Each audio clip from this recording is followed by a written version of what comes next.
Welcome, everyone. How are you doing? This to another edition of Celebrating Juneteenth, Past and Present. This is brought to you by We Are One SEC and the Worldwide Juneteenth Organizations. Welcome. Today we have another great guest who is going to talk to us about the things that are important to our community. And that is Miss Akua Holt. She's the co-executive producer of COVID, Race, and Democracy, Pacifica Network. And she's here today to join us to share some of her thoughts about the health aspects of COVID. So thank you. That's right. Welcome, Akua. How are you doing today? Great. How are you? I'm good. You're visiting us from the great state of Texas, huh? Well, yes. I'll be on the affirmative. Yes, we have some great people here. Right. There's great people all over the place. Just a matter of, Don't know about the policies. That's a different discussion. So it's when it comes to policy, all of us need to have, we see how policies are being used by governments and by organizations, but to some extent, especially under COVID, we need our own personal policies, don't we? Especially when it comes to health. And that's going to help make sure that we can get through some of the impacts that COVID could have on our systems. Now, you were going to come and talk to us about a little bit about that.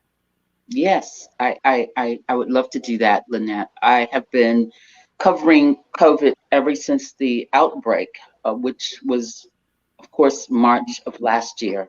I've lost friends to COVID. Thank God, no family members, but very close friends to COVID. Many of them were artists. Some of them traveled internationally, and it came to my understanding that so much focus is on, quote, getting the vaccine, that there's very little focus on health and wellness. And so we talked to a nurse in Washington, D.C., and I'm going to read some notes. There is an organization called Black Doctors and Nurses, the Black Coalition Against COVID has started a national dialogue about COVID-19 through the launch of a love letter to Black America from America's Black doctors and nurses, which is rooted in love and for the Black community. The initiative is a collaboration with Howard University, Morehouse School of Medicine, McCary Medical College, Charles Drew University, the National Medical Association, National Black Nurses, and the National Urban League. And if you want to find out more about them, you can look up hashtag I Love Us on Twitter, and you can find out more. But they launched this organization because there's just so much misinformation about COVID and not enough people reading for themselves. A lot of people are reacting to the headlines that they hear on the news. And so the mayor in DC announced an additional $22 million to support COVID mitigation. So that's what I wanted to talk about today. Whether people are for the vaccine or against the vaccine, that is your personal choice, personal decision. I am not one to tell you whether to take it or not, or what's safe and what isn't safe. I've done my own research. I have my own personal opinion about it. But I also understand whether COVID is here or not, we need to maintain our community. We need to maintain our health and wellness. Excellent. That is paramount. So there's a COVID prevention effort that has been introduced or pursued by DC's mayor. So What is that? What does that consist of? Well, the first thing it consists of is this organization that's formed, as I mentioned, the Black Coalition Against COVID-19. Their website is blackcoalitionagainstcovid.org, and it is an information warehouse where people can come on and read the facts about COVID, who has it, who's not getting it, and the percentages of our people that are experiencing COVID and dying from COVID. It's all there. And so they say that Black people, Black Americans, were once far less likely than white Americans to be vaccinated. But now, because of the pro-campaigns and the surge of virus deaths, that many African American people have changed their mind about that. Um, so they are a proponent of vaccine. But apart from that, I think the important thing to note here is the fact that these multitude of organizations have come together to be an information clearinghouse for our community, which we don't have that. Most people get their information about COVID from the nightly news.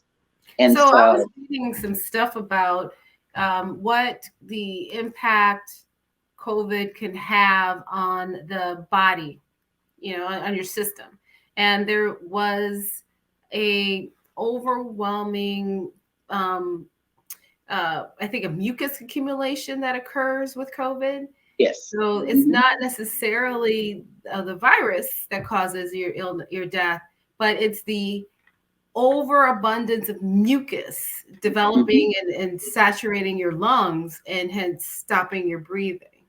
And So thanks for mentioning that. Yes, well, we all know that inflammation, that's the other name for it. thank you. Inflammation is the cause of a number of diseases. So I want to urge Black America, African Americans in particular, if you're listening to this broadcast, do your own research about inflammation and its harmful effects on your body and the foods that can give you inflammation. You can follow on Instagram, you can follow people like Dr. Jewel Pookrum.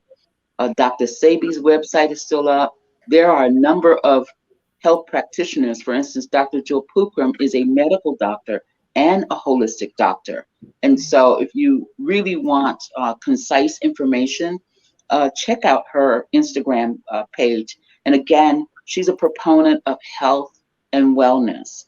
And the types of foods that can cause inflammation, of course, are all the things we like: cheese, milk, um, carbohydrates, those kinds of things. And we eat an abundance of carbohydrates, which is why Oh, we see so much obesity in our community. The other thing that we get uh, in our system from COVID, and this is what people are dying of, is thrombosis.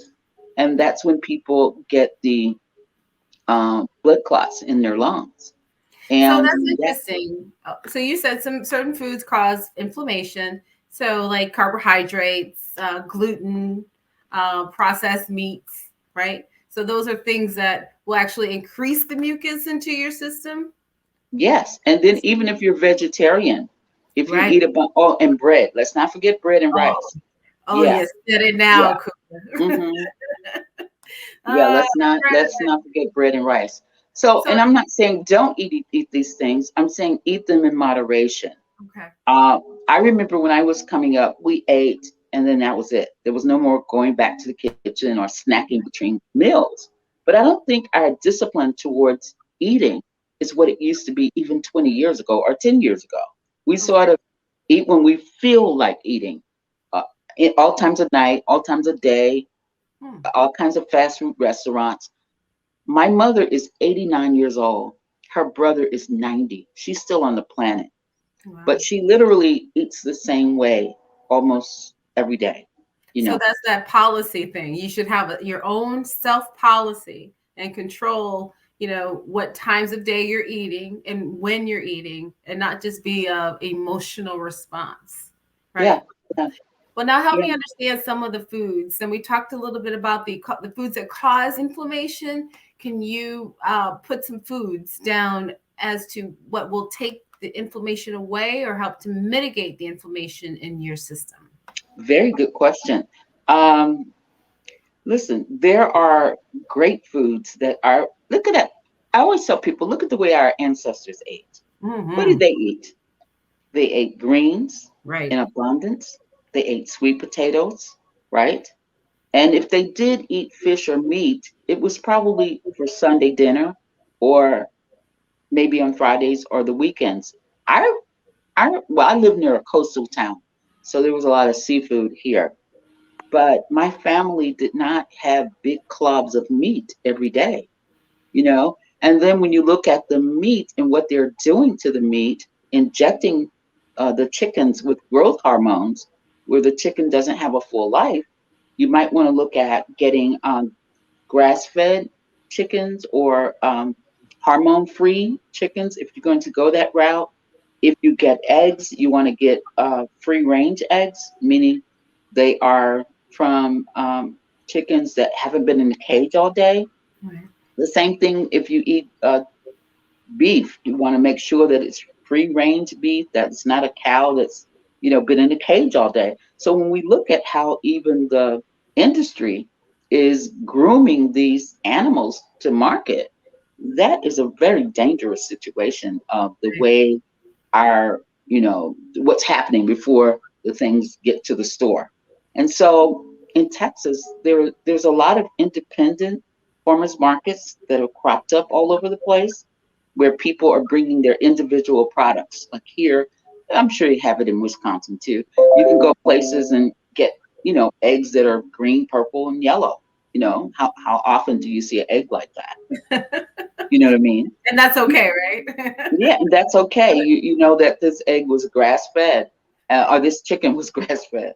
Um, but inflammation, definitely stay away from pizzas and cheese Right. until you can get control of your body. And the way you know that you have inflammation, one way is if you're feeling bloated, or if you see your body being bloated, or if you wake up and you have mucus coming out of your nose, or if you have Mm, lots of allergies.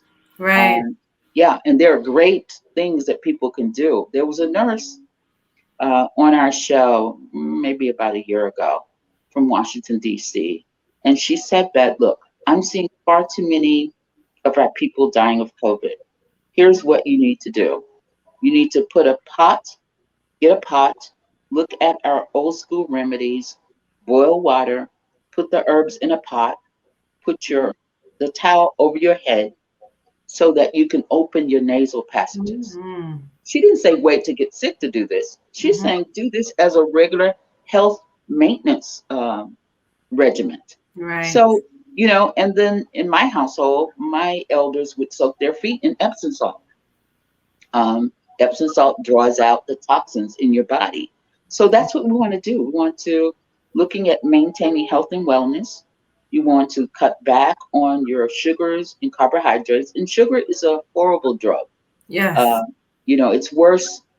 Holistic practitioners will say sugar is worse than cocaine because Mm, it's legal. So anytime you have an urge for something sweet, you can just go to the store. You don't even have to get in there good. And there's sugar products all over the store. The cereals are full of sugar. Everything is full of sugar. right. So Americans are all, doped up with sugar. And Right. so, and it's the worst thing to give children too, sugar. That's the worst thing. If you're going to give them something, give them natural fruit. And even that in moderation. Right. Because One even of the natural things I sugars, right? Yeah, It's, my daughter at one time had eczema. She had a great diet, but I didn't understand why. And that's because I was giving her uh, apple juice, organic, but oh, I didn't cut it with water, and it mm, was too sweet for her. Her little body couldn't process that. mm, So when I learned better, and I cut the apple juice with water with my grandsons because they had eczema as well. And so it's, you learn as you go. The other thing that's horrible for COVID is for people who suffer with asthma. Guess who mm. suffers with asthma? The most is our folk, right? Okay. We- Yeah. Yeah, yeah.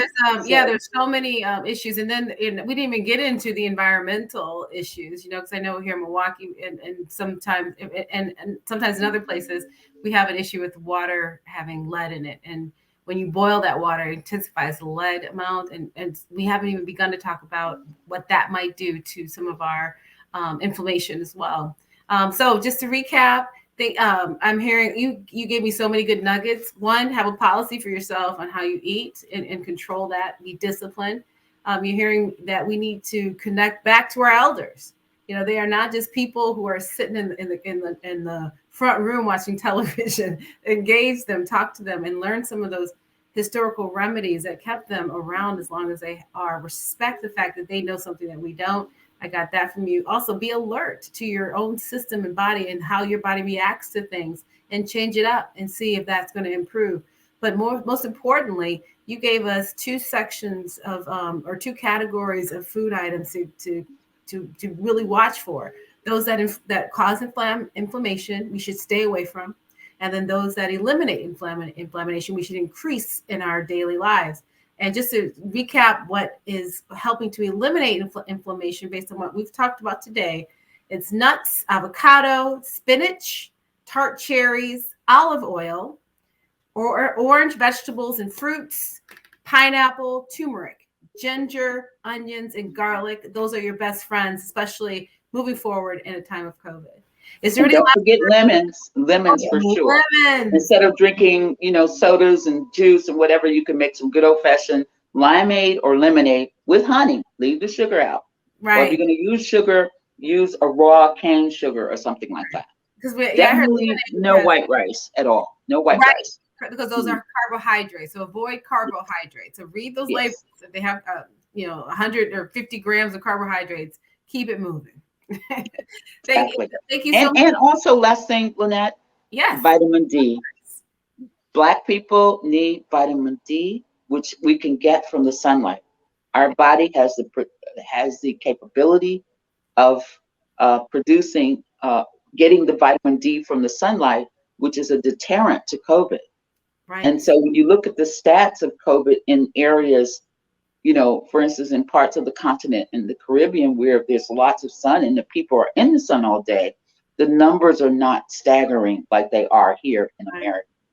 Mm-hmm. Wow. It makes so being in the sunlight is really important. And I'm waiting for health practitioners to say something. And I just haven't heard much. I've heard some say, get sunlight, but I don't hear an urgent call for African Americans to at least spend 15 minutes in the sun daily and exercise. All these things are important, and continue to social distance. Even though we don't like that term, I say give yourself some space, right? Continue to do that. Continue to wash your hands. Yes. Continue to make sure you are aware of your surroundings and to mask up. That's my recommendation. And because this is going to be around for a minute. Right. Some doctors say another decade. Some say we don't know how long it's going to be around, but we see that the virus continues to morph into something else. So coming this winter is a very important time for people to be on guard, because the sunlight won't be as prevalent, like the summer.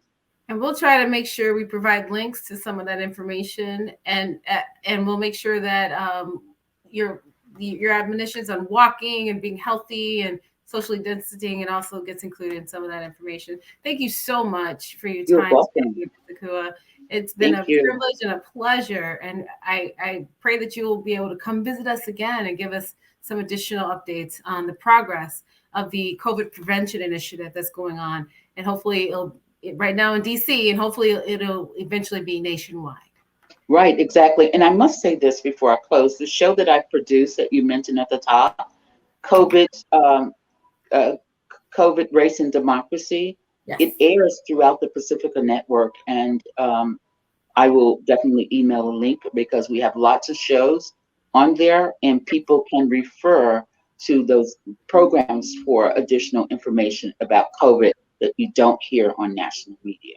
Fantastic. Thank you so much, Ms. Akua Holt, ladies and gentlemen. And that has been Celebrating Juneteenth, Past and Present, brought to you by We Are One SEC and Juneteenth Worldwide.